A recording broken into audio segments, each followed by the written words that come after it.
Good morning. It is 9:34 a.m. on Sunday, April 24th, 2022. I'm Christiana Ellis.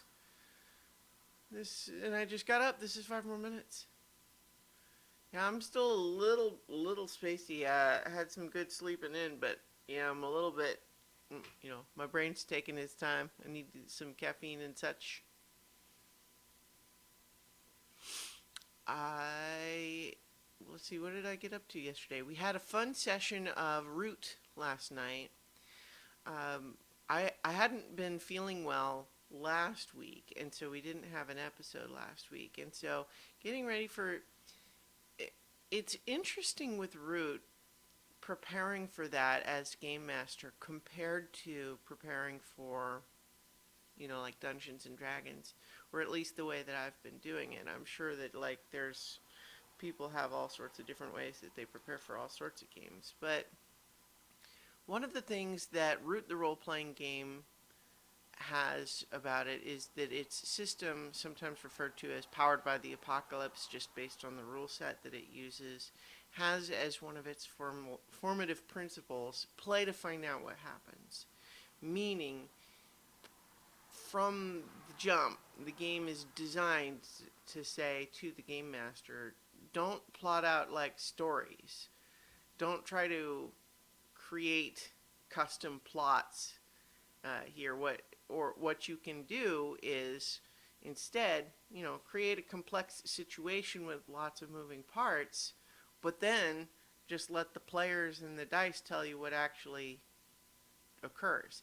Now, to a large extent, that's true in Dungeons and Dragons too. You can definitely play it that way, but the combat in Dungeons and Dragons is often complex enough and based on stats and such that the typical way to play that is you need to do at least put a bit more thought into combat encounters and such. Whereas in Powered by the Apocalypse, it's really designed so that that's really not necessary in the same way. You can you can spend some time on it, but you don't really have to.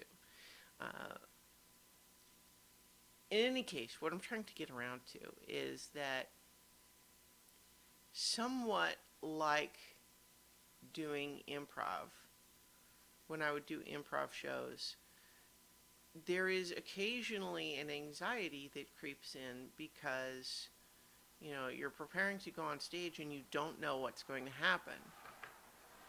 And in some respects, when that's true and then you go out there and it turns out great, that's exhilarating. But in advance, it's scary. And I think I was feeling that a little bit ahead of last night's Root session, just because I sort of felt like I don't I don't know what happens next in the story here. But the answer was that it turned out fine. A group of vagabonds walk into a bar, and then we spent a fine session, and it worked out just, yeah. And so it was just an interesting thing to reflect on, that once again, just because you feel anxiety for something, sometimes it just turns out fine. And so it's a lesson that I occasionally need to reflect on, because frequently when I'm about to do a new thing, or even just do something that I've done before, again,